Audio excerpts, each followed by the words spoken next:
being here, and I appreciate being among such such experts.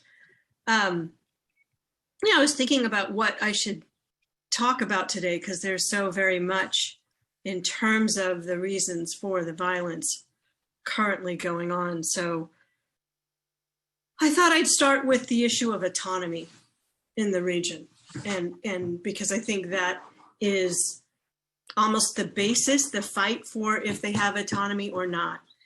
And so if you think about the pre-Soviet period, and I'm not a historian, I am a political ethnographer, but it's important to understand it. There was a very robust statelets were there. There were many local leaders, and there were governing principles, and those were slowly taken away. And there was dekulakization, the elimination of local leaders once the Soviet state formed. And during that time, what's really important is as the Soviet socialist republics were formed, the province of Gorno-Badakhshan was designated as autonomous. So when the delimitation and the demarcation of all the Central Asian republics occurred, those are the legal territorial designations for that area. And that is kind of a sticky wicket for the Tajik government. And it has been for a long time, given the placement of Gorno-Badakhshan in the region and its central location. So in 2016, there was sort of rumor that the government of Tajikistan was going to withdraw the autonomous designation, but they really couldn't, because the sort of spats between Kyrgyzstan, little conflicts and whatnot that happened between Kyrgyzstan and Tajikistan and other areas that are sort of have questionable delimitation areas along the borders, they always harken back to those original borders.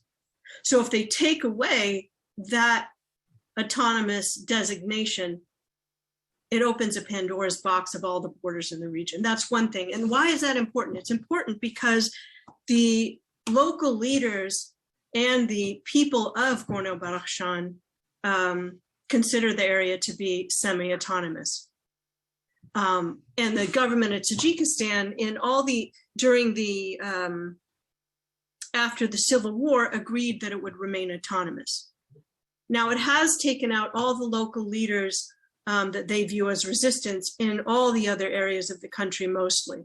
So Gorno-Badakhshan is the last hub, and Kharog is the strongest area for them not to be able to have full control, but they can't take away the autonomy. So what do? They start saying there's terrorism there, it's unruly, those local leaders can't actually control the area, the civil society isn't controlling it, there's hooliganism, and there's all these different things. And they really started more aggressively with that type of operation in 2012, when General Nazarov, I think that was his name, was killed along the border, and then there was a major operation there. And then in 2014, there was another major operation that killed a number of local leaders and caused the burning of buildings. In 2018, it happened. 2021, it started again. And they extradited these leaders. They killed this Zio Bekov, who was killed from Roshkala. He allegedly had gotten into a fight with the prosecutor over the harassment of a young woman. And Yodgar Faizov, the former governor, had kind of kept a lid on them, searching for him and arresting him. And then once Yodgar Faizov was taken out and the new governor, Mirza Naborov, came in, the prosecutor was allowed to go after him, and they killed him. And so there were protests over the killing. So over the years, there have been killings and arrests of local leaders. And each time there's a protest, there's a blacklist of people who are involved in the protest, and then the government goes after them, and then, quiets down for a while, and then it starts again. And this last one, I would say,